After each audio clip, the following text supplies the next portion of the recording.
it was just all about like Cam coming back. Remember, we were dancing for forever because he kind of took his time. He walked out, he was looking around, like, and he ran out, and the crowd is like, ah. I just remember him coming back and he scored something. He was like, I'm back. Yeah. I'm back. Left me in the background. Left me in the background. Left me in the background. Hello, everyone. We're in the beautiful city of Charlotte, North Carolina, with one of the former NFL cheerleaders for the Carolina Panthers and now a honeybee for the Charlotte Hornets. Please welcome Jasmine Neely. Thank you so much, Ayo, for having me. I said your name right. Yes, Ayo. perfect, Okay. perfect, Yeah, perfect. thank you so much for having me. I'm so excited to be here. It's a beautiful Yes. studio. Yes, same as well. So my first question really is like, how did you start doing cheer? So I started really in dance, and I started as a 3-year-old, and my parents put me in dance, kind of just like any parent would put a child in dance for like the tutus and, to get them to do some type of extracurricular activity. So I started at a very young age, and there's actually a really funny video of me on a stage dancing, and then like I'm not with everybody else. I'm like kind of doing my own thing off to the side, and everybody else is on a different count. It's kind of funny. But so yeah, I started at age 3, dancing at a studio here in Charlotte. Shout out BB Dance Productions, and I danced there until I was in graduating high school, basically. So graduated high school. I did competitive dance all throughout that time. Probably when I started, like, was I 4 or 5, and competed all across the country and went to nationals. Dance was basically life. Like, people say ball is life, dance was life. And so like I had to cancel plans in high school because I had dance practice. So Yeah. it took up a lot of my time, but I wouldn't trade it for the world because it got me to where I am today as a former NFL cheerleader and current NBA dancer. So I really thank my parents for doing that and let me stay in it for so long. And then after that, I graduated, and then I went to college and was on the dance team at UNC Chapel Hill. All 4 years, we did competitions as well. And after college, I came back home to Charlotte, and I waited a year and then tried out for the Carolina Panthers Top Cats, and I made that. Was on that for 5 years. Got to do a bunch of cool things. I'm sure we might probably talk about. And then I retired in 2021, 2022, and took 3 years off. And I recently became an NBA dancer with the Hornets. So, Nice. yeah. That's a long and great story. I really like that. What made you get back into it after you retired in 2021? So between that time, I started a business called the Professional Cheerleader, and I coach dancers who want to go into pro dance, pro cheer. And I started a podcast. It's called the Imperfect Cheerleader Podcast, by the way, to kind of give people tips and tricks and like how to be successful in audition. So through doing that, I've kind of and I taught classes too, and I still teach classes. And I think I just miss performing. I love being on a team, being in a team environment, having that camaraderie, having your teammates to lean on, and also just being in front of a crowd. I just wanted to get the thrill of performing again. I recently was in Atlanta for a performance at a shag convention. One of my former teammates, when I was on the Top Cats, she does shag, and she invited us to do this halftime performance, and it was so much fun. And so at that time, this was like maybe 2 or 3 weeks ago, I was like, I think I might be auditioning for the Honeybees. And after that performance, I was like, yes, I'm definitely auditioning, because I like the thrill of performing just motivates me so much. It's like a high you get. It's just something that I really like to do. And I also really like being back into the community. I do like am involved in the community in other aspects, but like representing a team, I think, and being kind of like that spokesperson for a team, I think is really important to me too. And it's a stepping stone to just being in a community and standing for a cause and what that team stands for too. So host of other things, but really, like, if I had to come down to one thing, it'd be just performing. That's really cool. Yeah, that's what I love about sports, and I look you miss about sports. That's like playing in front of that like that crowd, like and just performing and putting your best is like you said, it's a high that you really can't get like anywhere else. So it's really cool Yeah. that you returned and you're doing what you love again. Yeah, So I love it. And I feel like I am also a better person when I'm on a team. Like I am disciplined. I manage my time really well, and I learned that from growing up doing it.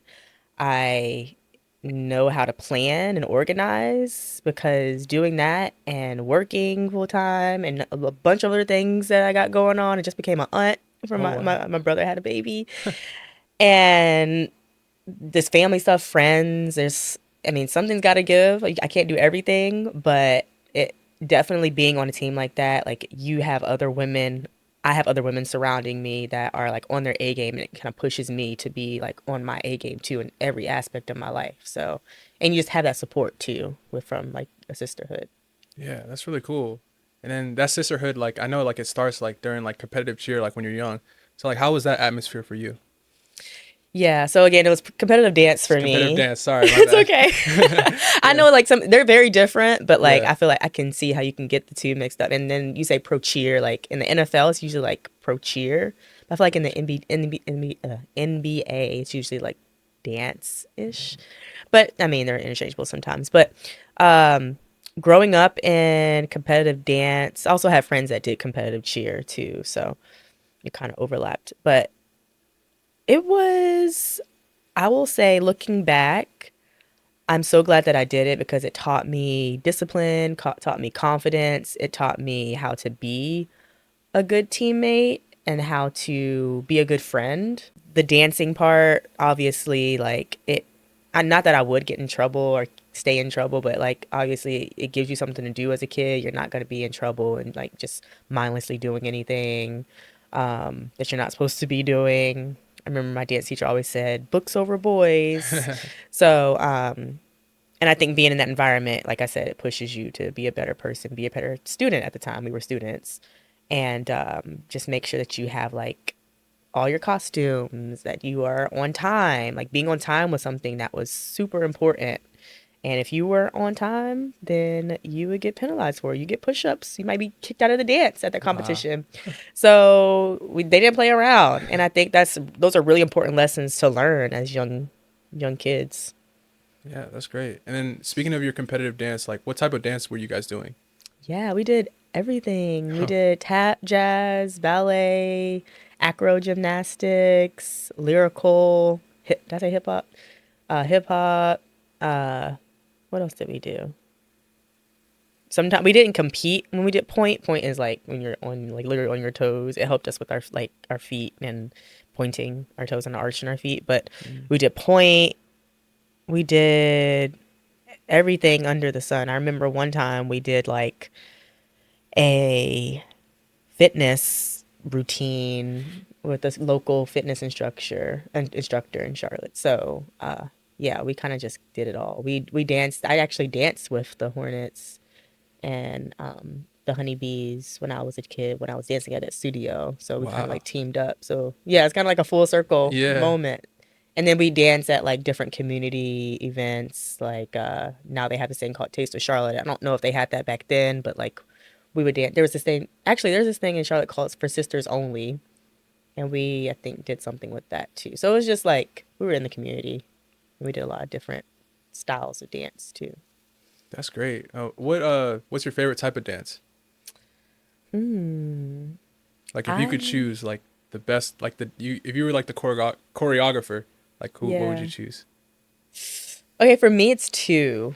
I really like jazz, like sassy jazz, and I really like hip hop. Mm. So if I had to choose one, I would choose jazz because that's kind of like my foundation, and it's so versatile. You can do a lot with it. You can be sassy, you can be like jazz funk, you can do, like a typical like classical kind of jazz. So I would say that's probably my favorite. I get to show my personality a lot through that and hip hop. That's really cool. And then jazz, is that like really like slowish or how is that? No, it's like it can be slow. I feel like more like a classical. If you think about like all that jazz on Broadway, I don't know if how familiar you are with that, but it can be slow, but it's more just like grounded and like using the curves in your body to Mm. kind of like move through the music. It can also be like really upbeat too. And you're doing kicks, you're doing leaps, you're doing different like movements that go along with the beats of the music. And it's more fun and upbeat. So that's how I would describe it. That's really cool. And then for the NFL and NBA, do they both use jazz, or is it like the NBA they're more of like a jazz type of thing, or what? I would say both. Both like leagues, teams use jazz, yeah. It's really cool. And then you also said that you were like a dancer for like UNC, right? hmm Oh, how was that? Because that's so crazy. Like for Chapel Hill, and when was this? This was 2012 through 2016. Oh Yeah. wow. Now that's like the peak time right there. I know. Okay, so my Yeah. senior year, we went to the national championship, Yeah. but we Oh lost. my. And then the next year after I graduated, they won the national championship, Wow. which was really cool because I got to go back and like storm Franklin Street. Like I had to go to work the next day because like I was in my first year at my job at that point, so I was Mhm. like I wasn't gonna take any PTO. I slept in the car for on my lunch break. Wow. Yeah, but I wasn't missing that game because I was like, redemption is redemption time. That was 2017 and we won. But being on the dance team at UNC Chapel Hill was intense, I will say. There was a lot of ups and downs, but I think I was prepared for it because of my dance experience growing up through grade school. I I just remember certain times of like uncertainty, being on the dance team, not knowing like what the coach was going to do, not really being clear on the direction of the team or the coach in general sometimes. But nonetheless, it was a lot of fun.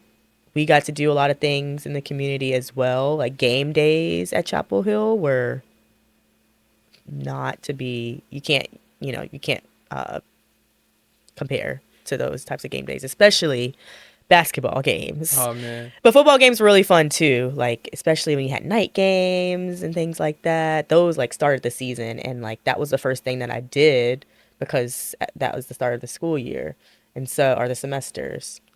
But and then basketball games, like there were so many basketball games, but like that Duke Carolina game, nothing can compare to that energy. Just that you feel you're like everybody in the stadium arena, the Dean Smith Center, everybody is just like captivated in those games, especially that Duke Carolina game, the greatest rivalry in sports. Like I sometimes look around. I would look around when I was dancing and I would just see everybody just focused in. Like everybody was frozen kind of until like something happened, and then like they would cheer if we, scored a bucket, and then if Duke did something, then like everybody would be like, everybody had the same reactions. It's crazy. But it was very captivating, very fun. We did compete as well on the dance team, and we did a different type of like style. I would say it's like collegiate jazz style, which is very different than what I was used to. It's very clean, very sharp, and you can't really miss a beat. It's a lot of uniformity. You have to look like the girl that's beside you. And that's, if you don't, then you will get deducted points and things like that. So, yeah, I say all that to say is it was a great experience. I mean, of course, there's ups and downs, but I, had a lot of great memories and fun times on that team. Yeah, I can already tell. Like I was just picturing like the Duke UNC game, especially like through your viewpoint, like as a cheerleader, because you're like on the floor. So Yeah. that's insane. And the crazy thing about that is for students, I would say regular students, Yeah. but they had to go through a lottery system to get Duke Carolina tickets. And whereas I think any other game, I don't really know because I was at all the home games. I Yeah. didn't have to go through Yeah, that, you were like which that. like I was, I already had my ticket. I had put my uniform on and I was in there. Yeah. But regular students had to go through a lottery system, I think, for that game. And I think I don't know if they did it in general, but especially that game. because everybody wanted to go.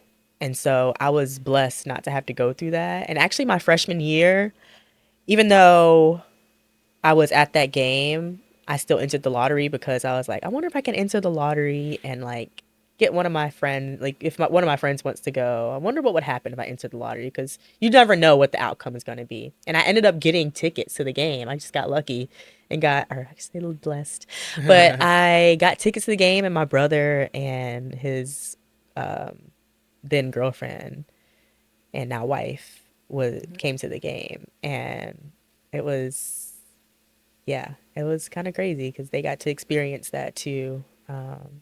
And my dad, who's a really big Tar Heel fan, and my uncle, they both got to experience it. So I'm glad that like I was able to bring other people, like my family, into those types of experiences too, and not have to enter the lottery system for myself because I was just automatically there. That's crazy. Wow. So like yeah, your cheerleader like life really opened the world like for your whole family. That's really cool. Yeah, for pretty much. Now they're asking me, "Do we get tickets to the games now?" I'm like, "Dang, can I like at least breathe for a little bit and Yeah. celebrate?" You But just made a team, man. right, exactly. Yeah, but it definitely has its perks in that area too. But then like as a sour note, like as a cheerleader, like how was that national championship game when you guys lost like off the buzzer beater? So I wasn't cheering at that game. I was actually watching in Chapel Hill just as a student, and because we didn't travel to any of the games, and Oh that yeah. game was in, I don't know if it was in Phoenix, Houston, or Yeah. Might have been Houston, I'm not sure. Arizona. I can't Somewhere. remember. Yeah. Yeah, one of those big cities out west.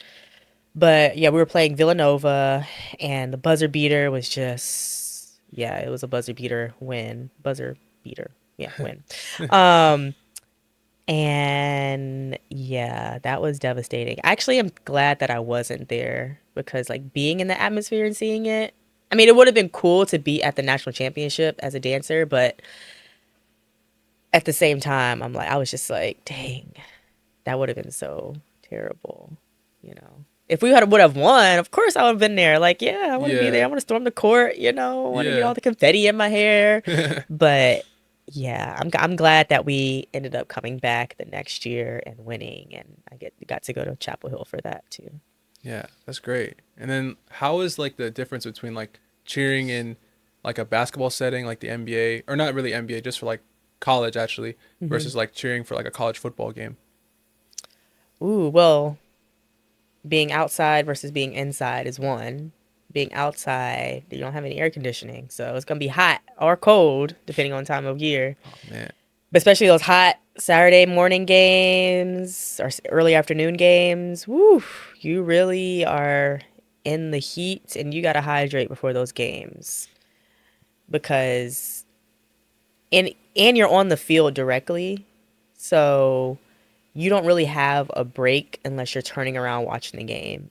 Other than that, you're turned facing the fans and you are in it. You are going through the motions. You are dancing to the people all the way up in the stands, and you're on the field basically their entire time. For college basketball, I feel like it was a little bit more lenient because we weren't on the court. There's just not enough space for people to be on the court because it's a smaller playing area than a football field.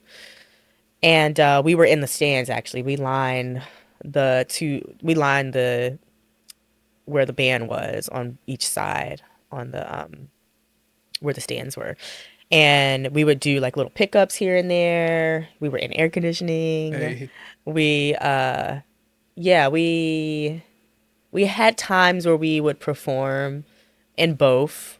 We would perform on the court, but we would perform maybe like once. For football, I think maybe we would perform more than once. I can't remember. But we would perform and I just think it's more of an intimate setting being on an NBA, I mean not NBA, a college basketball court or basketball court in general than being on a football field. You would see like I just remember during warm-ups for basketball, we'd be on the court and as the players were warming up, so like you were very close to the players, sometimes a ball might come your way and you got to just be careful. You really have to be. I remember every time that we would practice or like there would be rookies coming in every season, we'd always say you have to have your head on a swivel. You have to Yeah. look around because you don't want to be on ESPN the next day with being the cheerleader that, got hit in the head with a football or basketball. So you really have to like have your head on a swivel, really be aware of your surroundings. And that's what we did.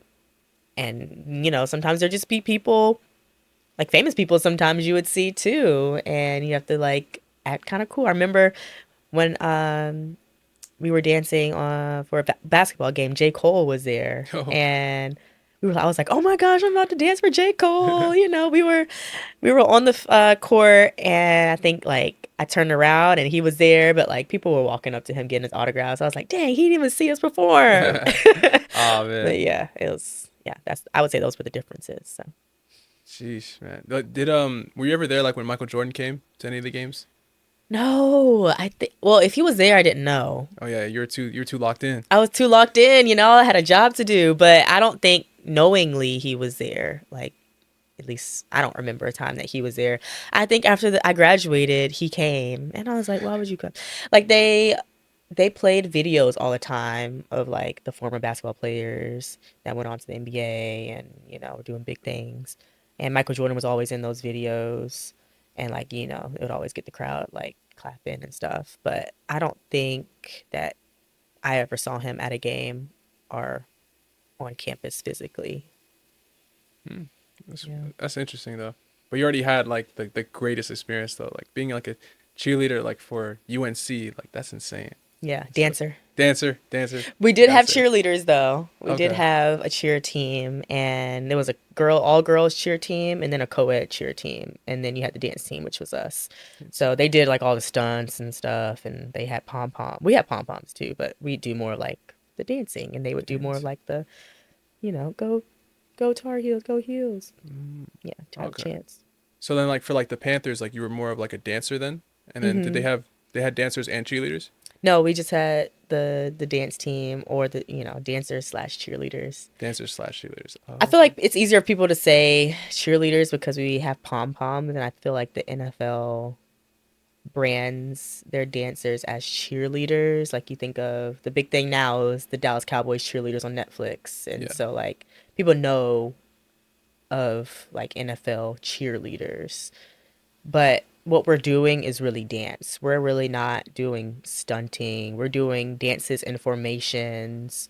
We have like a dance style, a dance choreographer come in and teach us things. So it's more so dance instead of cheer. It's just the cheer aspect is the pom poms, and you're part of a sports team, cheering on a sports team. So, like, I think the terms can be used interchangeably. Yeah, 100%. I think I'll just say cheerleaders just so they know, but Yeah. we know it's dancing. Yeah. So that's really cool. And then how were you when were you like a Carolina Panthers cheerleader? So that was a year after I graduated. So 2017 to 2021 season. I Oh, stopped in like my last performance was like March 2022, but it was the 2021 season. season. Nice. So yeah, I did it for a total of 5 years, including COVID year, which was a really strange year. But yeah. Wow, that's great. So you were able to watch like Cam Newton and all that, right? Yes, And Cam. I love Cam. how was that like being a cheerleader for like during that Cam Newton era? It was a lot of fun. Cam brought so much energy to the stadium. He is just his own character, and he's unapologetically himself. And he's like our franchise quarterback. I wish he was still with us, Yeah, I wish so too, man. with well, not us, but the Panthers. Panthers, yeah. Uh, and just part of like the city. He brought like, you remember the dab? Yeah, He brought like 100%. everybody was Yeah, I still dab dabbing. from here every now and then, so yeah. Yes. Oh my gosh. Everybody was dabbing in the city. I was in college during the time that they were good and they went to the Super Bowl. But I just remember talking to people here, and they were just like, yeah, every Sunday, everybody's out and about. Everybody's wearing their Panthers jerseys. You see fans everywhere. And I'm just like, wow, I wish I could have been here during that time period or been on the team during that time. Yeah. But I still was on the team Yeah. during the time that he was a Panther. And that we had this thing called Fan Fest Oh yeah, yeah. First time I was in Charlotte was 2017, and I went to a fan fest, so that was Yeah. really cool. I got to like see Cam and everything. Did he do the wave with the Yeah, he was. crowd? Yeah, he brought so much energy. Yeah, Yeah, he's just great, and I feel like he's a great quarterback. He's a great player. yeah, He had injuries and things, and of course that holds players back, and sometimes it can affect the rest of their career. But he did a lot for the organization. He did he put us on the map. He has a great personality. Some of the things in his personal life, we won't may get into that, but like can be questionable. But yeah, like still, besides that, he's unapologetically himself, and I think that's what a lot of people respect about him. But also just the energy that he brings and his like kind of leadership style. So I'm a fan. I'm a fan of Cam Newton, no matter what. I'm a Cam fan. I do remember when I was cheering at one game. I turned around and he like walked in front of us, and he's a big dude. I don't think I ever saw him like in person before, but like I was like, wow, you are huge. yeah, yeah, And I was just like, oh, okay, hey Cam. No, I'd keep it cool. I was like, okay, I'm here, I'm dancing. yeah, yeah. Nah, Yeah. yeah. So He's him. Like that's why they call him Superman. yeah, Yeah, and then oh my gosh, my last season on the team, he came back. I don't know if you yeah, remember yeah. that. 2021. Yeah. Yeah, Oh 2021. yeah. So how was that? Oh my gosh. It just brought back all like the good energy. Even though we lost the game, Yeah, yeah, the like excitement leading up to the game was just like nothing I'd ever seen before. And it was so much fun. Like whenever he announced it, I think we did these like player intros where we like dressed up as the players, and like I think that day we dressed up as Cam. Like we chose something that he would have worn at a game, and we just dressed up, and I just remember doing that. But anyway, um it was just all about like Cam coming back, and like the I think the tickets were or the stadium might have been close to sold out or whatnot, but I just remember him coming back and he scored something. He was like, "I'm yeah. back. I'm back." Oh my gosh. And it was just so exciting because I was like, "Yes, the energy is back." But then he left again or he was cut or whatever. I don't remember what happened, but yeah. It was amazing because like during player intros too, that's one of like the most electric parts of the game for me as a dancer. And I think a lot of my teammates can attest that's probably their favorite part of the game days.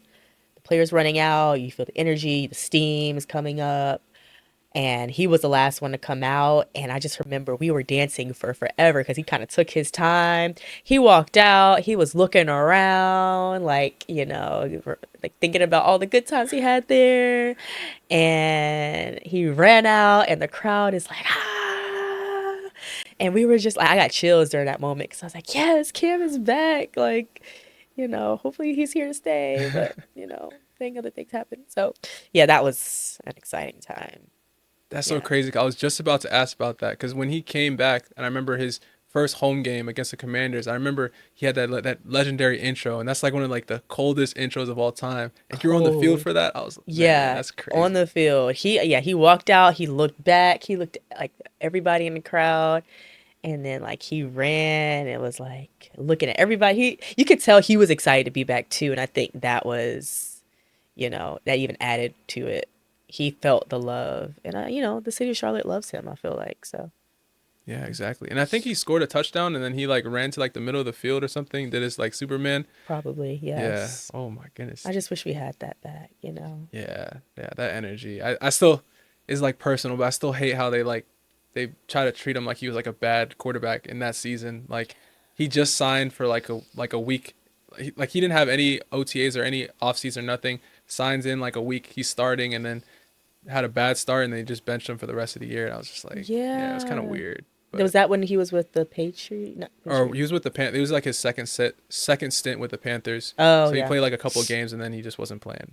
Yeah. But hey, it was cool. Like when he was back, like that first game when in Carolina, that was I could feel like the aura and like his like presence through the screen. So Yeah. that was Oh really my cool. gosh, it was such a moment.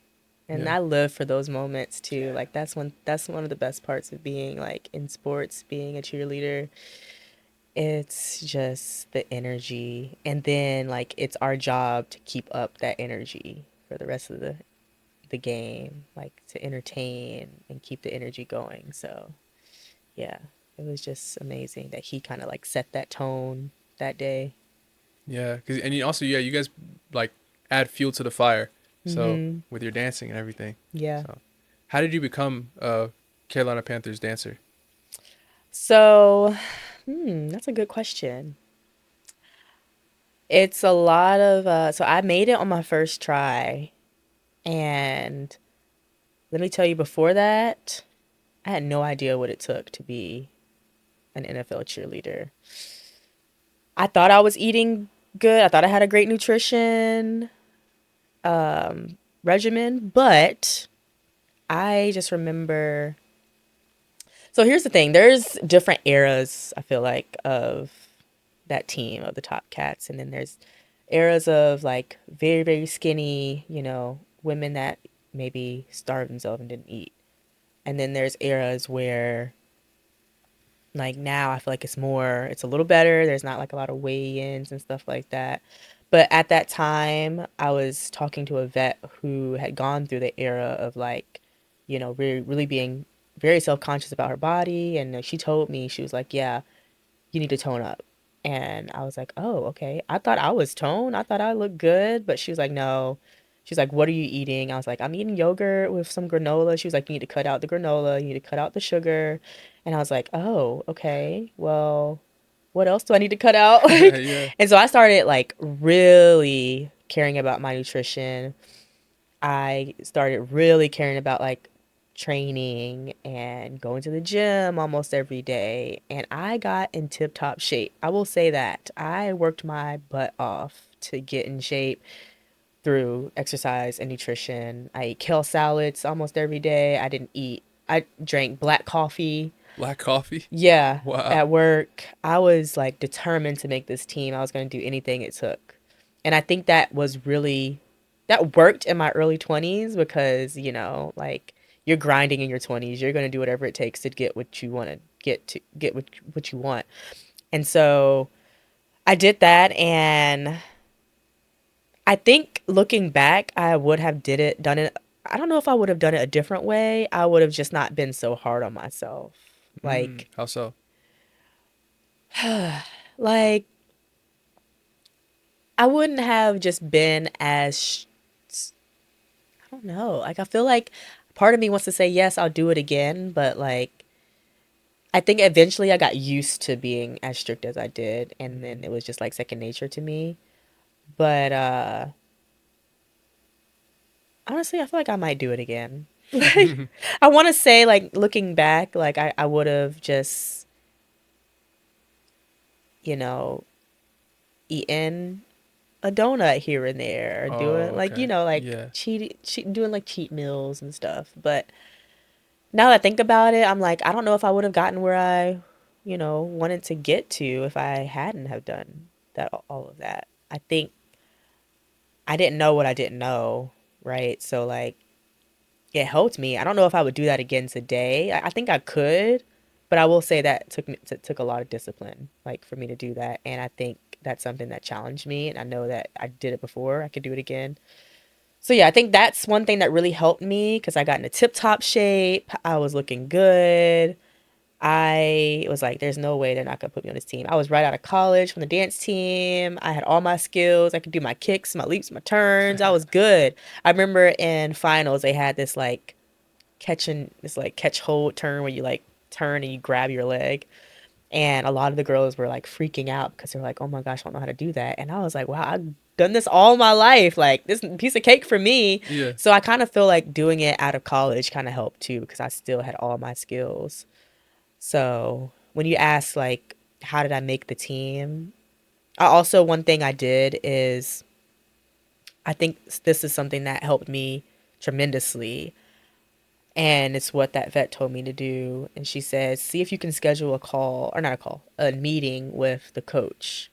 Email her, this is her email, and see if you can set up time to meet with her. Come with questions.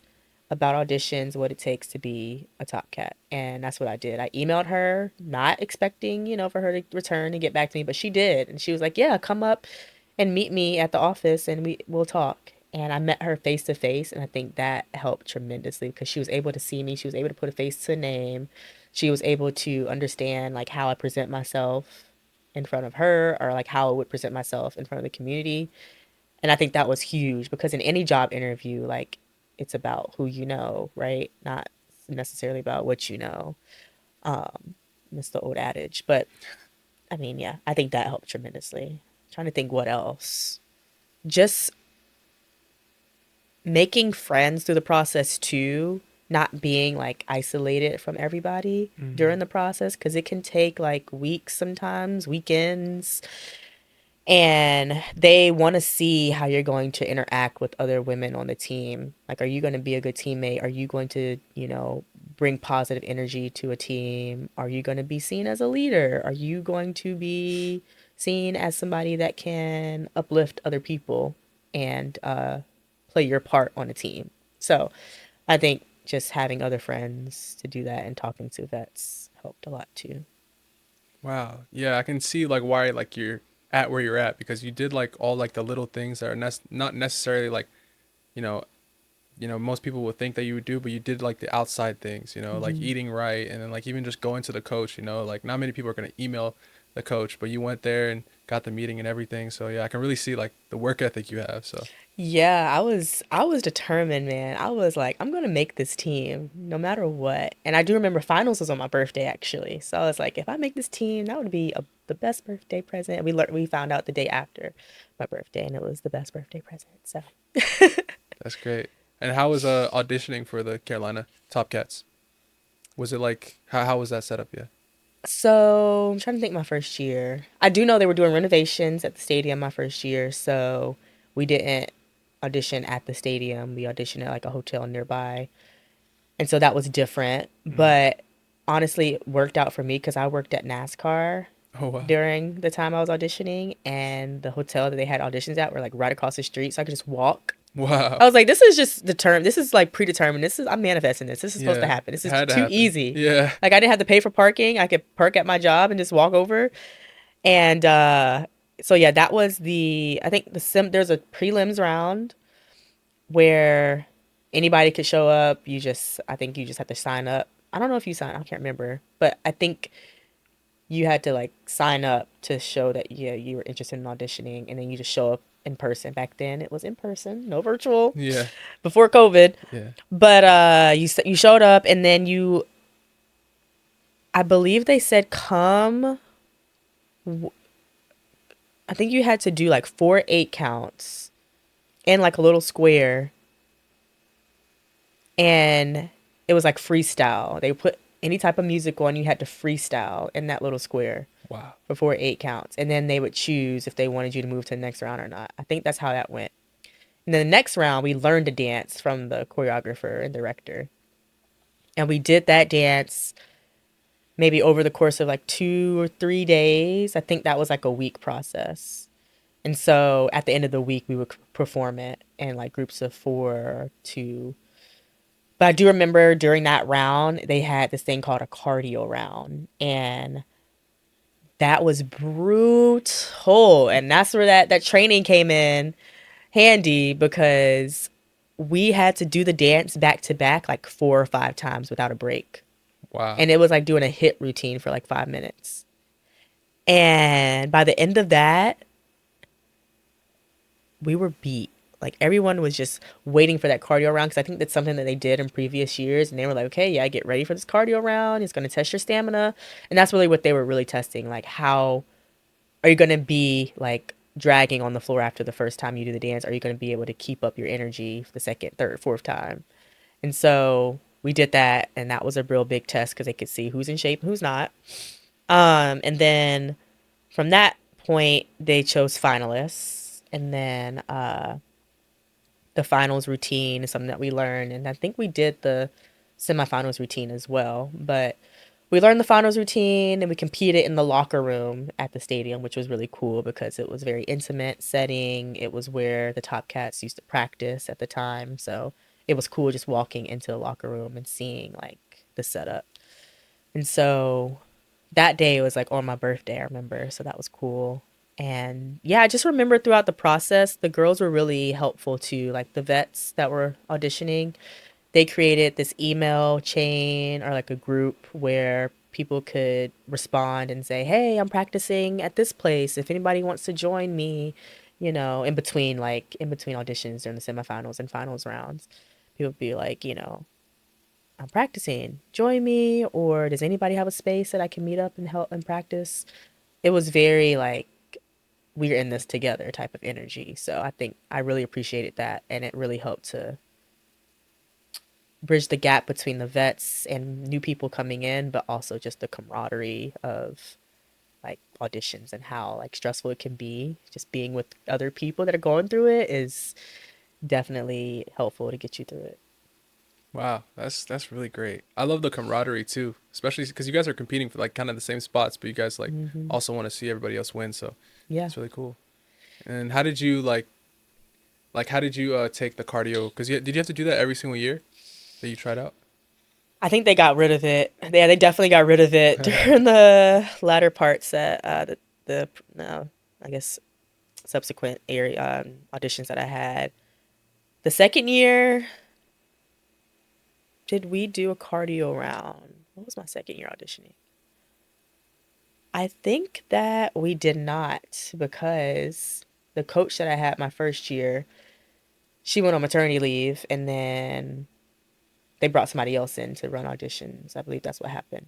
And so she took away the cardio round. But we still had to run the dance and kind of do a similar process. But I do remember that second year we were in the stadium for the most part, I think. And then after that, I don't think we did any other cardio rounds, which I'm so thankful for because I think that was really something that that coach at the time wanted to do. And it was just a different like coaching leadership style. So, yeah. But what are the type of things that you do like to be conditioned for to be a dancer slash cheerleader? To be conditioned, Yeah. definitely want to do some type of cardio, but I wouldn't say do cardio just by itself. You should be doing some type of like resistance or strength training as well because like that's going to prevent injuries that might come about. I definitely think that you drink a lot of water, of course, hydrate throughout the week, especially before a big game. Uh, I know a lot of women like teach Pure Bar, which is kind of like a resistance training, I think. It's like isometric moves and training. So you'd have to do some form of like exercise. No matter like some people don't like to run, some people don't like to do certain types of exercises. You just got to find out what's best for you. Definitely think core work is really important too because when you're turning, and you have to have like the right alignment, especially just dancing in general. So having a strong core is gonna help guide the rest of your limbs and movements and keep you aligned. What else? I think one thing that people don't really talk about is mindset. Oh yeah, yeah. How's that what is your mindset like as a cheerleader? Ooh, it can have a lot of ups and downs too. Because you're constantly comparing yourself to other girls or women, I should say. I shouldn't say girls. You're constantly comparing yourself to other women. You're just self-conscious about your own body, and you are just sometimes limiting like what you can really do in that process. You have a lot of limiting beliefs, especially when you're in this environment where you're being judged like directly by how you perform, how you look, how you present yourself. It's like a pageant kind of. Yeah. And so I think that's what makes it completely different from any sport. It's like it's very subjective. But yeah, the mindset, I think this is something that I didn't really think about until like my later years as an NFL cheerleader is you have to talk very positively to yourself, and you have to have Oh affirmations. yeah. You have to really believe that you can do it, because you can get really down in this environment of like rejection and beating yourself up over like the smallest things, wanting to be perfect. Like it's a very, you think you have to be perfect type of atmosphere. And I think now teams are kind of like embracing imperfections now, and they're kind of like embracing who somebody is at their core, and like what, you know, what makes them anxious, what kind of insecurities do they have. Yeah. So I think yeah, I say all that to say mindset's super important, and I think you have to exercise your mind just as you exercise your body, because this environment, some teams, I wasn't on a team like this, but some teams can get catty. Some teams, you know, you are sometimes in competition for certain things and certain opportunities, and you just have to remember why you're there. Like remember your why, and not get like caught up in all these politics types Yeah. of things. So yeah, I think it's super important to exercise your mind in a positive way. And then like, because you know in sports like there's a winner and a loser. You know, it's really black and white. But as a cheerleader, it's not like that definite. So like, how do Mhm. you know when you've done a good job versus when you've done a bad job? Oh, your coach will tell you. Oh, okay. Your coach will tell you, like, if you have done a performance and you walk back into that locker room, and you sit down, a lot of times we would debrief after the games, and she will say, yes, y'all did a great job, or absolutely not, y'all need to do way better next time. We always like to say, like, the cheerleaders always win, Yeah. even though, you know, there's no winners or losers. If we lost a game, we'd be like, well, the cheerleaders always win. But, like, at the end of the day, like, yes, we don't win or lose. But I think how you measure doing a good job is, did you, were you prepared? Did you put your best foot forward in your performance? Did the performance look like we were having fun and in unison and feel like we were on a team? Did we entertain the crowd? And sometimes we don't know that because the fans don't, you know, tell us. But I think also they do tell us, because now we're on social media, and some people are really big fans of the cheerleaders, and they tell us at appearances. Little kids tell us. So I think that's a measure of success too, is the fans, like how entertained they are, how we present ourselves, because they'll tell you they love you, but they'll also tell you what they don't like about the organization, or what they don't like about the cheerleaders. And so, yeah, I think that's a measurement of success too. Wow. That's okay. So that makes more sense. Where it's like, yeah, the coach will let you know like if you're doing a good job or if you're doing a bad job. Yeah, they will not hold back, and it's their job to tell that to us. Mhm. And they probably hear stuff from the top too. They probably hear stuff positive and negative, and it's their job to relay it back to us as the dancers, as the face of that entertainment brand, or entertainment sector of the organization, to level up and get it together. Yeah. Yeah. And then for the Panthers, what type of I think I don't know if I asked this before, but for the Panthers, what type of dance style did you guys do? Yeah, we did like like we did pom, we did hip hop, we did jazz, we did like country style. Oh wow, Yeah. country. That's really cool. Yeah, it was fun. Wow. That's interesting. Like what's the difference between like palm and like anything else? Is it cuz I feel like cuz to do it like, you know, free, but then to have two things in your hands and you have to move like that and Yeah. that's Well, we'd always dance with pom poms. oh, okay, okay. So there was rarely a time where we didn't dance with palms. But palm, the style of dance, you're doing palm movement. So a palm movement is like a high V, or like a low V, or like a, they call these daggers, or like you do a touchdown when your arms are up. Mm, So those are palm movements. So you're doing a lot of that in a palm routine. And then a jazz routine, you're not really as doing those movements as sharp. A jazz routine is more like, it's all about the alignment of your fingers, even though you have palms. Oh But yeah. it's not so much of like the high V's, the low V's, the like cheer, traditional cheer movements. Yeah. Okay. And then when I was talking with the Vikings cheerleader, like I heard that like you guys have like certain signals and stuff to know like when you guys do certain dances and stuff. So like Hmm. how does that really work? When I was a top cat, we did we did have certain like yeah signals. So we had this like rock dance, and so like this would be the signal. Like Oh, this is gonna be the rock dance. And then we had like for example, what was another one we had? Uh I think this one was like I don't know what it was like bull or I can't remember what it was. We had like we just had different signals so you knew which dance was coming up and you had to like know those signals. And a couple years ago I was a field assistant where this is when I was retired and I stood in front of the the top cats and I would say like, "Hey, I put up a signal, whether it's like maybe it's this." So they knew what that was, and that's when they would dance. Like the captain would know, and then she relay it to the rest of the line. oh, and were you choosing the routines for that, or? No, we had somebody in our ear telling us. Oh, okay. So you Yeah, were just relaying. You're just a messenger. just a messenger. It was easy. I How was was like, I that like experience? this. That was fun. I was like, I'm not nearly as stressed. Yeah, exactly. On Oh my game days, I can goodness. come in, they just tell me what to do on the mic, and I tell it to the captain, and she turns around and does it.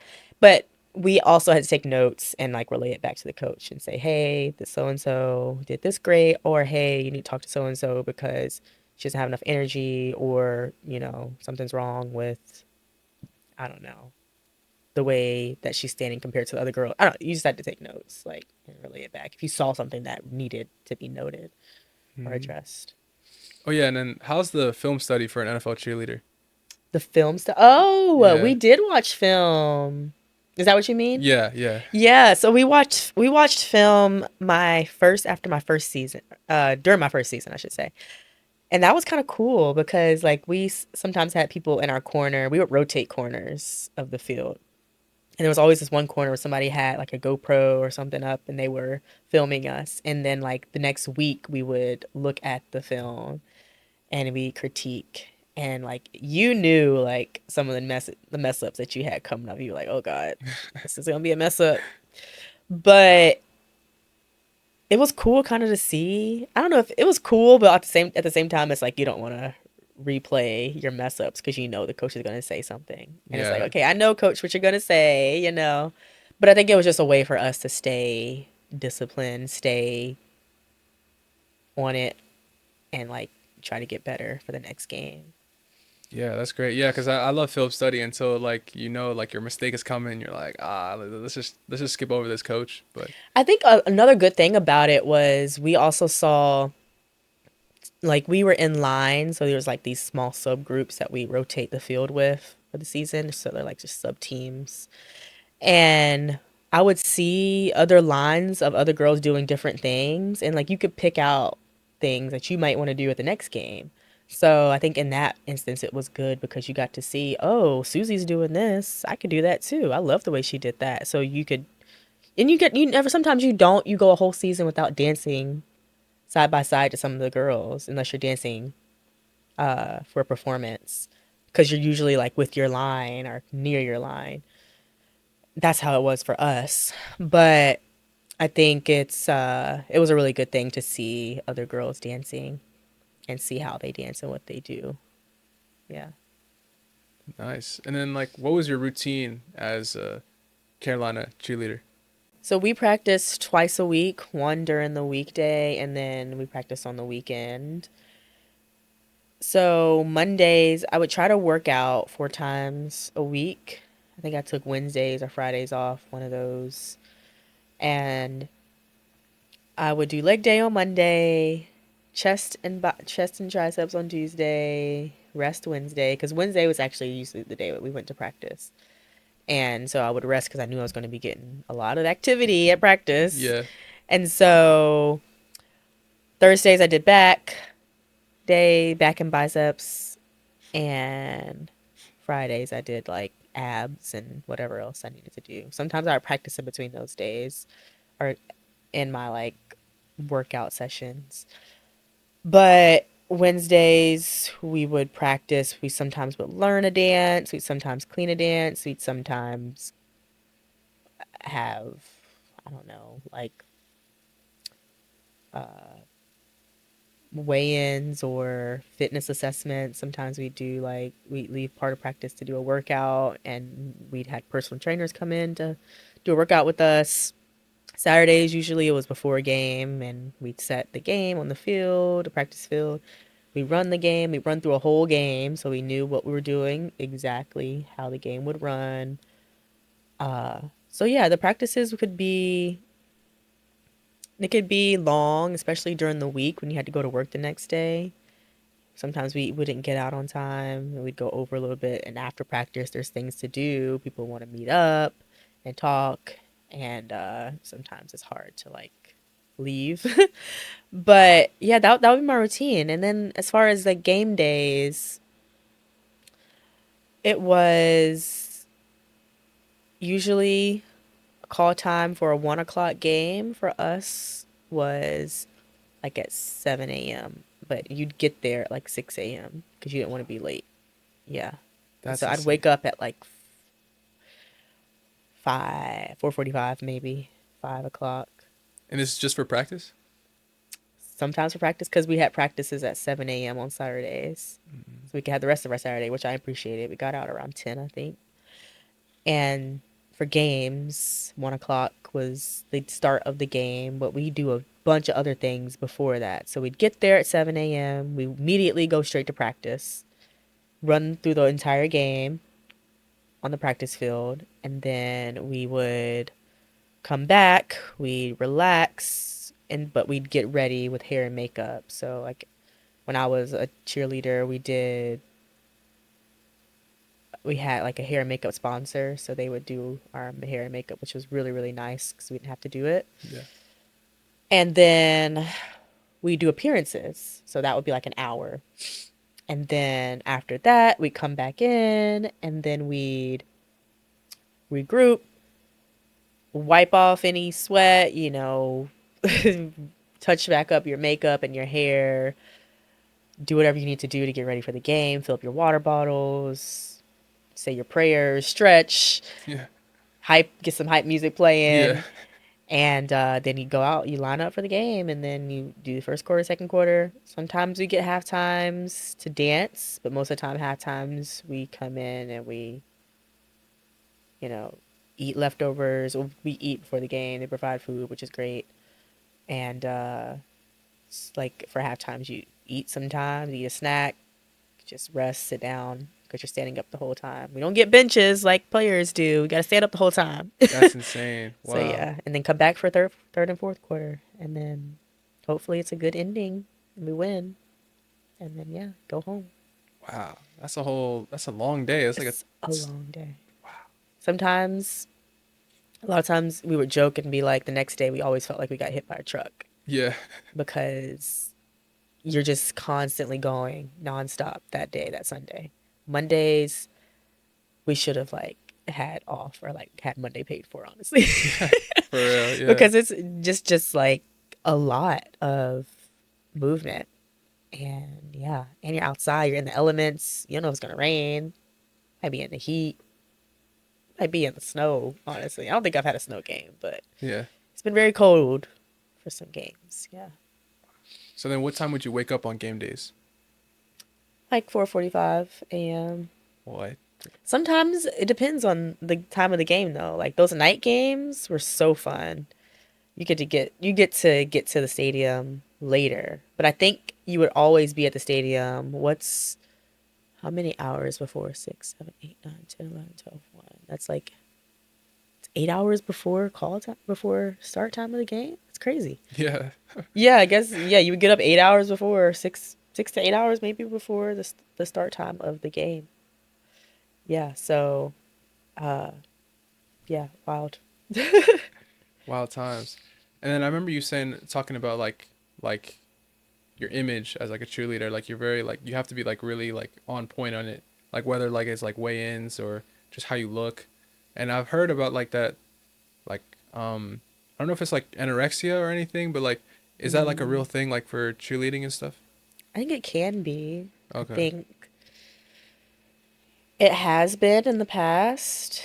It probably still exists today. I can't speak on my experience because I didn't have that Yeah. experience, thankfully. But I do know of some women that have had that experience where they might not eat before a game and because they want to look good in their uniform.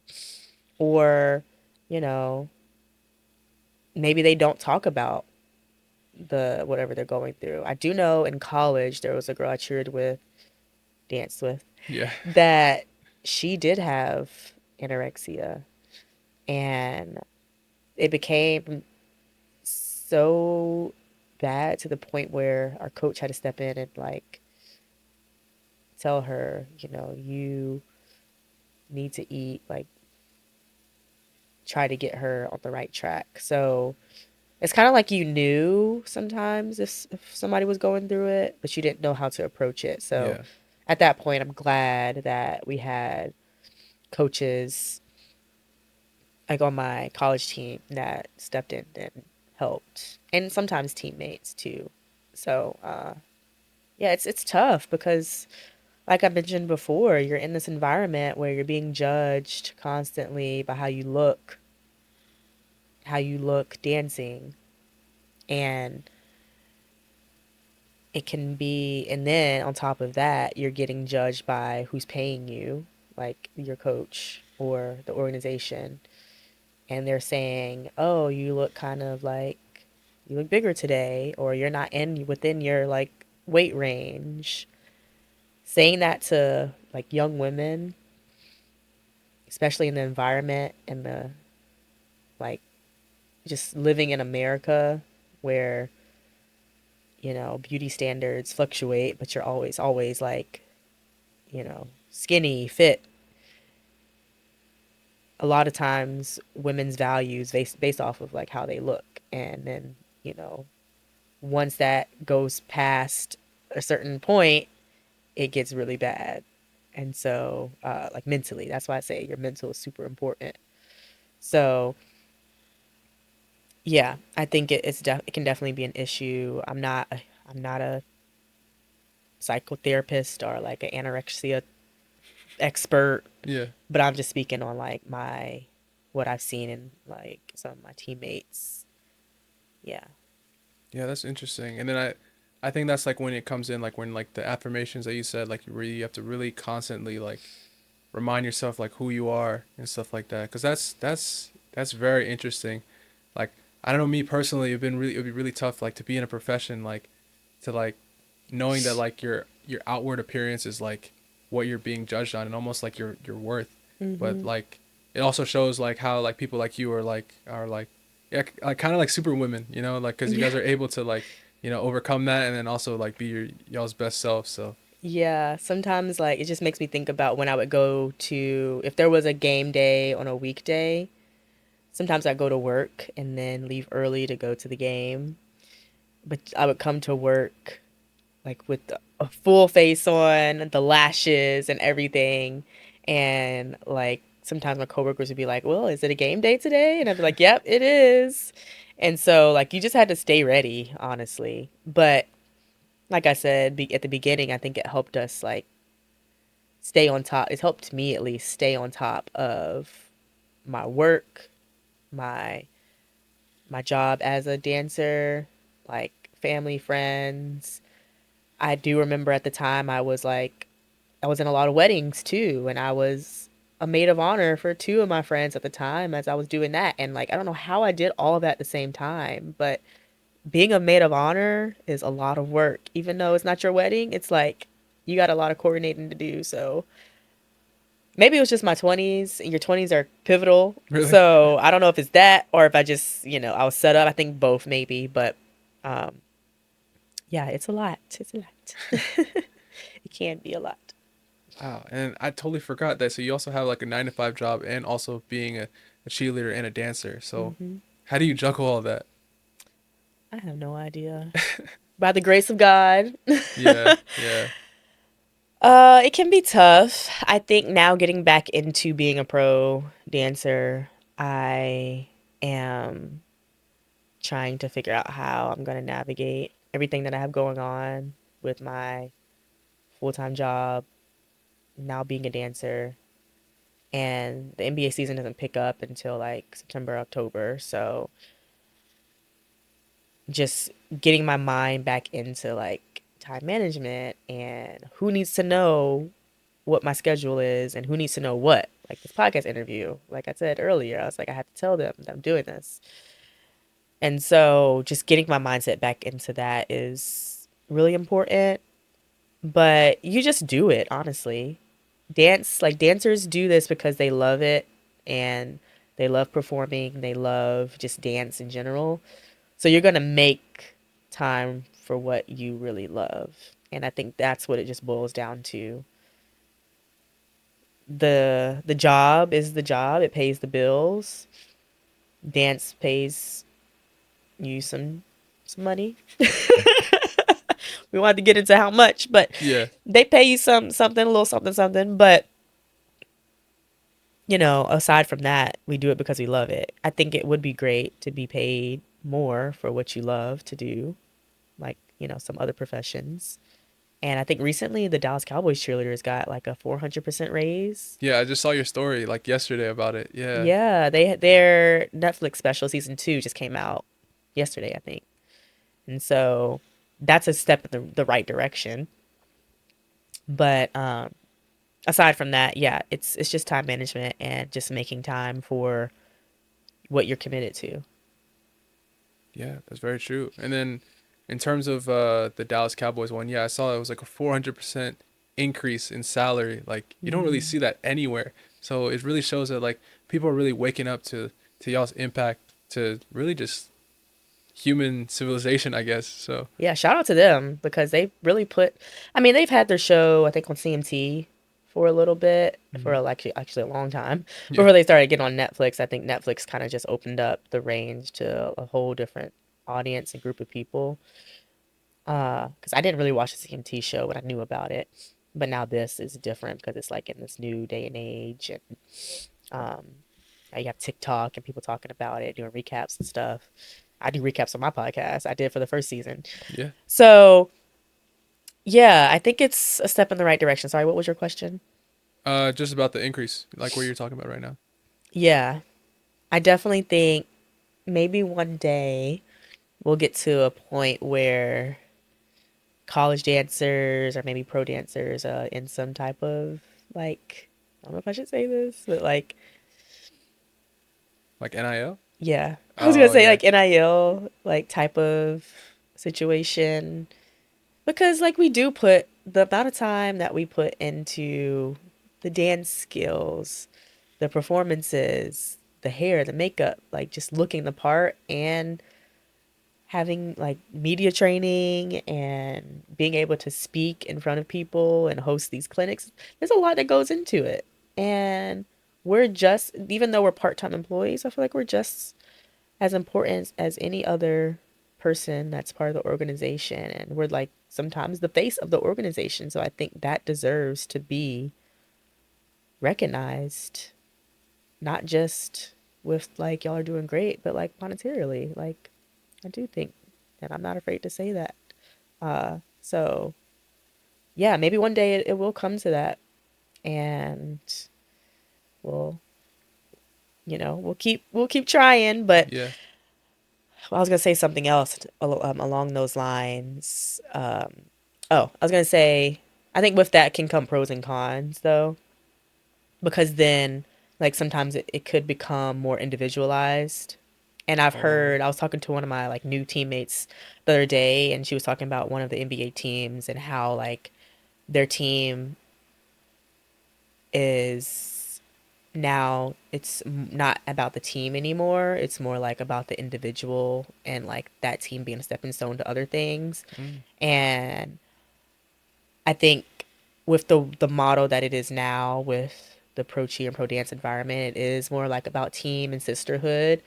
And I think a con of doing like NIL stuff like that could bring just more like an individualistic type of atmosphere to the community, which could be detrimental Yeah.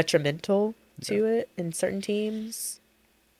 So, I mean, that's the only con I can think of, but just like anything, people want to be paid for what they're, participating in. But I think a lot of girls just come into it knowing that, hey, it's a part-time job and they do it because they love it. And I think that's what it boils down to. Yeah. But I'm not gonna be afraid to say, like, yes, we do it because we love it, but we want to get paid too. Yeah. Yeah, 100%. And I think it's definitely coming soon. Like Hmm. with the Dallas Cowboys thing, because and also like I think also at the end of the day it just comes down to like exposure, like, Hmm. and with the Netflix show and then even like what we're doing right now, and then like I just feel like it's gonna start coming up because it's like there's no way that you guys should not be earning like full wages and full everything. So, but I know it's coming soon. And it's funny, when I was on the Panthers Top Cats, I remember people like asking me when I first made the team, like, oh, so like, do y'all get paid like the players? And we were like, a lot of people got asked that question on my team. And we were like, no, we don't get paid anywhere near what the players get paid. And I just remember thinking, like, why would they think we get paid like the players? And then I'm like, then why wouldn't we get paid like the Yeah, players? yeah. But You guys do all the same things. yeah, but I mean, I guess there's so many arguments to it. Like, we're not revenue generating. Like, people aren't paying to come see us at a game. They're paying to see the big stars, right? But on the counter argument to that could be like, if you had these NIL deals, people could start paying to come see a cheerleader or the cheerleaders. So I don't know. You get into a whole bag of worms with that, but yeah, I would be so shocked that people would think that we get paid like the players, and I'm like, no, why would we? But then now I'm like, why would we not? Yeah. Yeah, that's so interesting. But I just know, I just have a feeling. I don't know. Give it a good 5, 10 years. I think it could double. Because I mean, if the Cowboys can get 400% increase, it's got to be like. Yeah, 400%. Like, what does that even amount to? I don't even know. That's what I'm somebody, saying. somebody on TikTok. I don't know. You can't really believe everything people say. Somebody on TikTok said it's like $150,000 now, which is like, that's a lot of money That is in insane. America. And I've never seen an increase like that. You know, you usually say like you see like 100%, maybe 200, but 400%, man, like, Yeah, so that's incredible. Like 400%. That's a good PR move for them. yeah, 100%. It's making them look real good. Now, other teams, come on, step it up. Yeah. Also, I had a question. Like, how do you, like, what's like an average day of you going to work as well, and then also going to practice when you're like with the Panthers? An average Yeah, day. like what was your routine like? Like, if I went to practice that Yeah. day. Okay, so I wouldn't get up as early in the morning, but I still get up early. I do my makeup because for practice, you want to look presentable. You don't want to have any, like, not have no makeup on. But that was my rest day from the gym, so I didn't go to gym in the morning. I go to the gym in the morning. I would go to work. I would bring everything that I would bring to practice to work. I would just leave it in my car, because I didn't have time to go back home before practice because work ended at what, like 5:15 ish. I would get practice started at 7, but I would want to get there at like 6:15, 6:30 ish. But a lot of times girls got there an hour early, just like at a game for a game. And so thankfully my job was right down the street from practice because I worked uptown and then we practiced at the stadium. So I just, during rush hour, a lot of times it was like, you're beating rush hour traffic sometimes. So that was the only thing. But I could come straight from work, go to practice. We practiced for like 3 hours, and then I would always try to like make it to Chick-fil-A after because I loved Chick-fil-A and I wanted like a salad or something after practice. And sometimes I would make it. But then yeah, that's really how it went. It was like I wouldn't go home until like 10 o'clock at night, Wow. And what time would you start? in the morning. Yeah. I had to be at work around 9-ish, so I would get up at like 6 something, 6:30-ish, something like that. Wow. That's a full day. Full day, yeah, makeup on the whole day, and not a full face, but like at least presentable, because like we did have social media people there filming our practices and putting it on our pages, like just learn a new dance, just filming stuff Yeah. for content. That leads me to the Charlotte Hornets Honeybee. So you just became one. So I like, how was did. that? How did that start? So I have always admired the honeybee since I was a child. I danced with them, like I mentioned earlier, when I was a kid, and my dance studio owner actually was the coach, or she had like I think in the 90s, maybe she was the coach, or she was involved in it in some way. I'm probably butchering it, but I know she was the coach for UNC Charlotte. Miss Veronica, shout out to her. The dance team at UNC Charlotte, and then I think she also was coach for the Honeybees back in the day. But I think with that connection, she connected her studio to, you know, being able to bridge the two together. So yeah, I've always admired them. I have a picture of a honeybee and me dancing around the Christmas time. It was so cute. And I think after I danced for the Panthers, I kind of said like I would never do NBA because there's just so many games. Oh yeah, I can't even imagine that. 40 home games or something like that. Yeah. 41 home games. Yeah, I was like, "Oh, I am way too old for this. Like, I am retired." But I think in the last like 6 months, I was kind of just like I said earlier, missing performing, and I was just thinking like, what are the other ways I can perform and like be in the community and get back into this like dancing mindset and routine instead of just teaching and coaching dance. Like, I feel like I still have something in me. I feel like I still have room to perform. I don't think I'm done dancing yet. And I don't think I'll ever be done dancing, honestly. Yeah, I can tell. But I was just like, okay, I've done Top Cats. What's next? Like, I haven't done honeybees. There are a lot of games, but would this be a good opportunity, like, to try it and just see what happens? So that's what I did. I went for it, and I actually decided, like, in March, I think. I started, like, thinking about it, like, in March, probably. And there had been some, like, leadership changes within the organizations, but uh, I was just like, okay, maybe this is a good time to kind of exercise that muscle again and be in an environment to audition and make new friends and just put myself out there again. Like, test kind of like what I preach about all the time on my podcast, on my online courses that I have, and what I am teaching and preaching to like young women around the world. Like, what if I took my own advice and put it into action? And I auditioned for a couple other teams before I auditioned for the Honeybees. I auditioned for the Raiderettes and I made it all the way to finals and didn't make it. I auditioned for the Dallas Cowboys Cheerleaders and didn't make it past the video round. So I've had ups and I've had downs. I made two teams, I've not made two teams. And so when I just decided to go for it and I started the process, I was like, okay, I think I think this is it. Like, I had a good feeling from the start.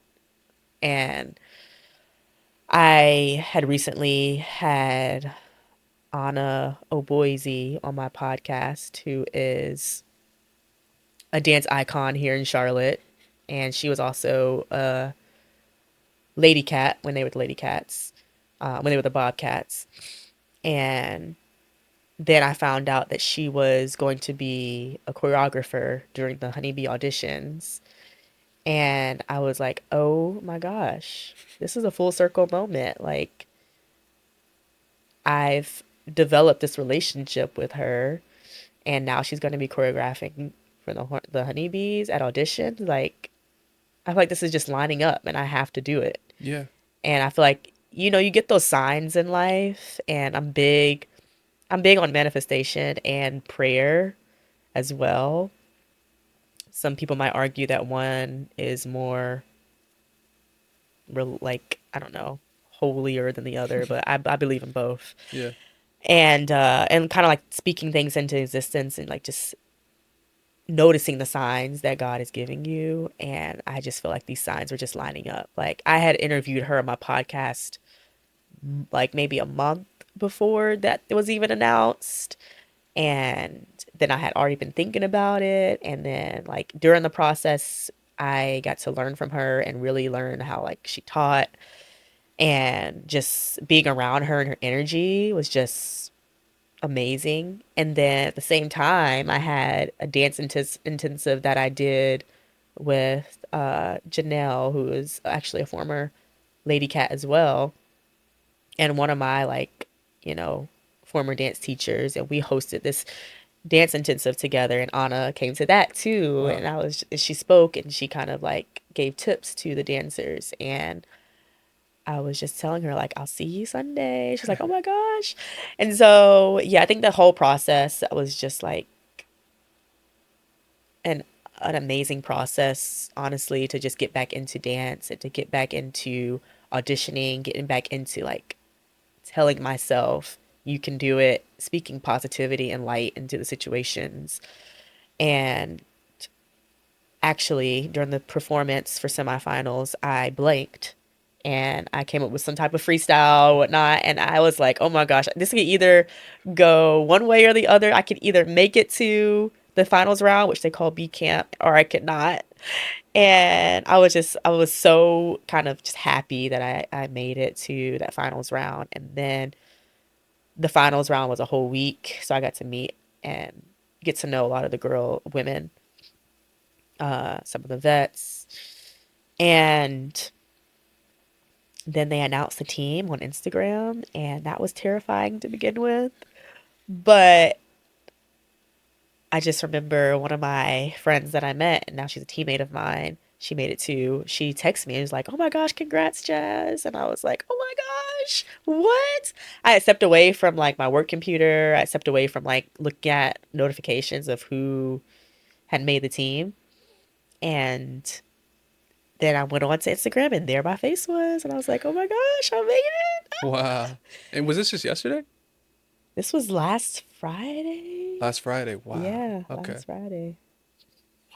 That's insane. Yeah, I Yeah. love how like yeah, I think it was like 100% like it was just made for you because like how like Anna was there and then like how like it was like the steps were just kind of aligning. It was like everything was Yeah. all the noise and everything was just separating. It was like just for you, you know. It definitely aligned like it was supposed to. And I feel like I've had some moments like that in other audition processes. Like I said, the Raiderettes I auditioned for, and it seemed like a lot of the steps were aligning there as well. But with the Raiderettes process, I was coming from a work trip in DC, and then I had to fly to Las Vegas for that audition. So basically, my work not didn't pay for me to go out there, but like I didn't come back home. I went there instead. So that was kind of like an alignment as well, because I'd have to pay for my trip to go out there. Obviously, I had to pay my trip to go come back because it wasn't a work thing.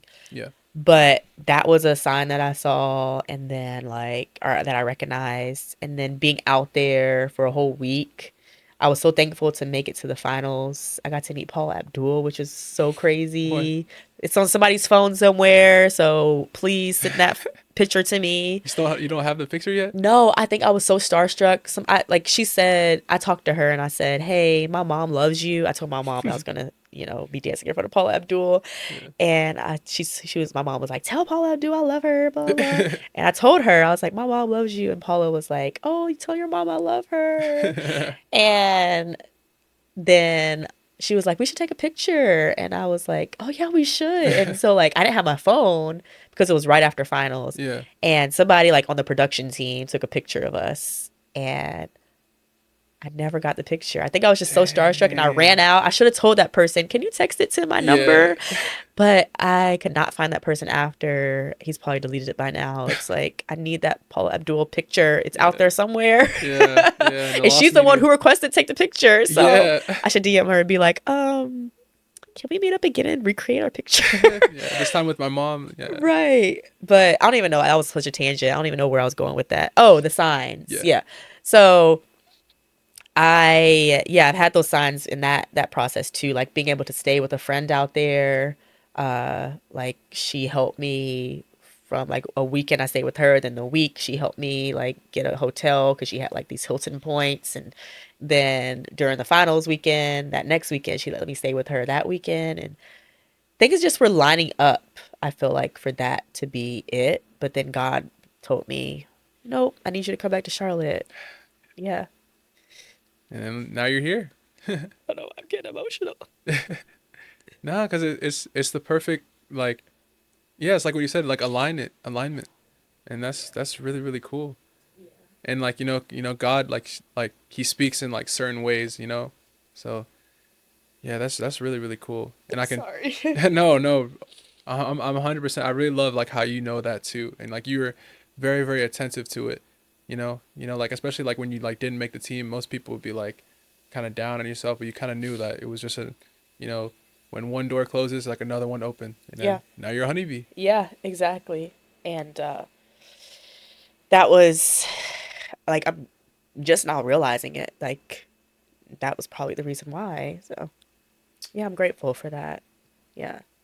I didn't know it then, but now I know. Yeah. Yeah. Now you know. And I'm so excited. Shout out to that organization, the Honeybees. I am excited to start that journey with them and that organization. So I think it'll be a lot of fun. It's going to be a lot of games, but here I am, here I am. So yeah. And I love that. Like we had a meeting yesterday, and I can just tell that they really care about their people. Like, the honeybees are part of a family, and I can tell that they are really serious about that. And yeah, so yeah. Also have a question. So like for any of like the young girls that are trying to get into dance or into cheerleading, like what is like your message to them to like try to get there? That's good. For young girls, how young we talking? I would say like when they first want to start, maybe not like as young as you because you were like 3, maybe like I'll say like 6 or 7. Yeah. And we can 6 or actually even 7. go, or actually no, let me go like age 12 to 13. If they want to start in dance and they don't know where to start. Yeah, like how like if they ever like yeah, any like words of encouragement. I'm just thinking about the time, like when I was 12 and 13. I had like some experience under my belt, I should say. But Yeah. to a 12 or 13-year-old girl, you're going through a lot because you're going through like puberty and your body changing, and you might get your period and things like that. That's a tough time. I would say to a 12 or 13-year-old girl who wants to get into dance and doesn't know where to start, just believe that you have some type of superpower. It may be dance, but you will never know if it's dance if you don't try. It might be art. It might be singing. It might be something completely different than the arts. But just try, and try everything. Like, I would say try everything, because at that age, a lot of like girls that I danced with at the studio, and now they're adults, sometimes they would come to me, or we would talk, and they would be like, oh, you went to BB Dance Productions? And I'm like, yeah, I went. And they're like, oh, I wish I would have stayed in it. Like, I wish I would have stayed in dance. And, they stopped for whatever reason. Maybe their parents took them out, or maybe they wanted to stop. And then I meet some other girls that went to the studio that I went to, and they're like, "Oh, I did that for a little bit, and I knew it wasn't for me, so I moved on." And like, you need that though. Like, if you think you want to do something, just see if you like it and try it. And if you like it, stay with it and really hone your craft, because you could be really, really good one day, and you could be a so and so, quote unquote expert, or you can find out you really don't like it and you could do something else. So I would say just try it if you want to get it started. Talk to your parents, talk to whoever it is at your school that can help you get there. Yeah. Yeah, try everything. Yeah. And then what about like any advice for anyone that's trying to try out for a professional dance or cheerleader team? Ooh, that's a lot that I could say, but I will say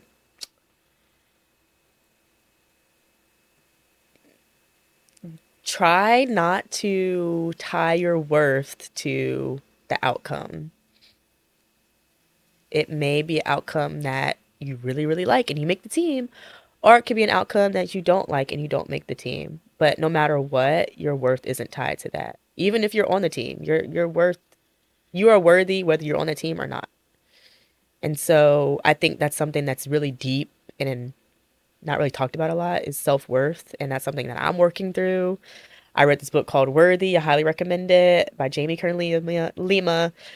And I would say read that book, because there's going to be times in your life where your worth is going to be tested. And you can have a lot of self-confidence, but if you don't have that inherent self-worth, then you're going to struggle with life. So that's something that I would say, and it's not typical to the, go take classes or put yourself out there and just suck up the regret. It's just, you can do all those things, yeah, and all those things are really important, but I think it starts with self-worth, because you never know what that outcome's going to be, but you have to be prepared for it. Yeah. That's perfect. Yeah, I'm definitely gonna have to replay this to my daughter later, like when long like 20 years later. So, Yeah. because that's you dropped some gems just now. That's Thank perfect. you. Do you have a daughter? No, no, no. Oh, Okay, your that future sounded weird. daughter. Yeah, future daughter, Okay, 20 got years you. from now. I'm not even in that realm yet. But Yeah. yeah, that's really cool. And then also I have another question. Like, what are your future goals for yourself, like in your career? Just my career in general. Yeah. Okay. So right now I do have a full-time job and I do a bunch of other things on the side. So I'm in marketing for a professional services firm, and now I am an NBA dancer, and now I mean I'm a podcaster. I teach dance classes. I do privates. I do all of that. And I don't you asked what's next for my Yeah. career? Like, what would you want to see yourself? Whew. Right now I'm just trying to like stay in the present. It's hard to Right. think about what's next, but I have thought about it, and I have a really good friend who is an opera singer, and we've talked about starting some type of like music and dance type of school. So maybe we might do that. I'm putting out the atmosphere. Hope she doesn't, she doesn't mind. But maybe that's next. Who knows? I do really like being able to be on a mic and do podcasting. Hell, I might, use this studio to do my podcast now, since I Yeah. know it exists. Yeah. But I do like doing that. So I think continuing to do that and bringing more voices to talk about dance experiences and share what they've been through, because the amount of people that message me and say, "Hey, like I listened to this podcast and I really loved what you said about this," or "I really loved that you had so and so on to talk about this." That those messages, getting those, helps me realize like, oh yeah, you need to keep going. So definitely want to keep doing that, and then maybe, opening a physical location in the future. So That would be cool because like you're also really good on camera, and then like I also know like you teach as well. So it would be cool if you had like your own like maybe your own studio where you're teaching, and then I don't know, maybe you're recording some of the lessons and posting them. I don't know, but yeah, whatever you do, I could definitely see you like being successful with it. So well, thank you. I appreciate that. Yeah, we'll problem. see what happens in the future. But I'm like trying to focus on the now yeah, for now. yeah, But 100%. you definitely are always thinking about the future. Yeah, that's gonna be great. So like so you're gonna be an NBA. Do they say like in the for at least for Charlotte? Do they say like you're gonna be a dancer or a cheerleader? In the NBA, I feel like it's a dancer. I'm Dancer. still Okay. learning because I'm new to this. Yeah. But we're dancers, yeah.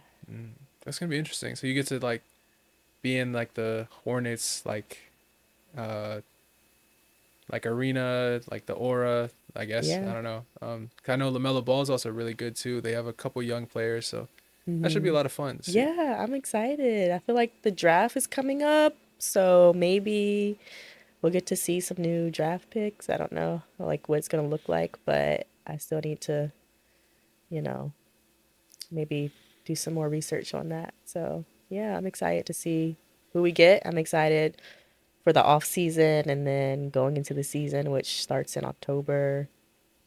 Excited to learn more dances and just be out there, be intimate with the fans and interact. Yeah. Yeah, I really appreciate you hopping on. It was really good hearing your story from UNC. No, actually, no, I gotta go back from Yeah. you doing dance as a kid, you know, and then doing competitive dance, and then UNC, which is crazy in its own right, and then dancing for the Panthers, and then now as a honeybee. That's crazy. Doing podcasting as well, doing teaching as well, like, and while all working a job. So that's insane, you know. So that also just shows like, you know, like there's no limit, you know. Yeah, and it also shows that you really are a superwoman. So that's really Gosh. cool. I definitely do too much, honestly. I You do think way so? too much. My mom's always like, you need to sit down because I'm always doing way too much. Maybe once I have kids, I'll settle down. But Oh, yeah. for now, I'm like, I'm living the life that I want to live and nobody's going to stop me. But a kid will probably stop me. Yeah, yeah. When that day comes, yeah. Exactly. I'm living my life to the fullest as much as I can. And I think everyone should.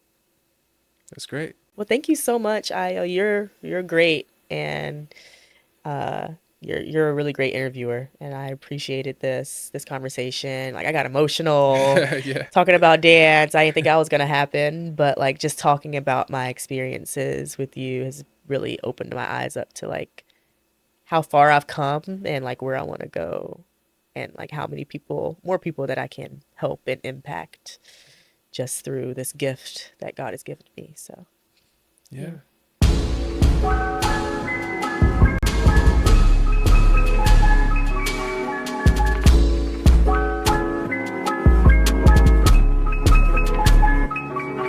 Yo, I need some brain like Bay, let me see how you thinking. Me, I was sat there broke like you, seeing the clock just ticking. I'm kinda bitch, I be on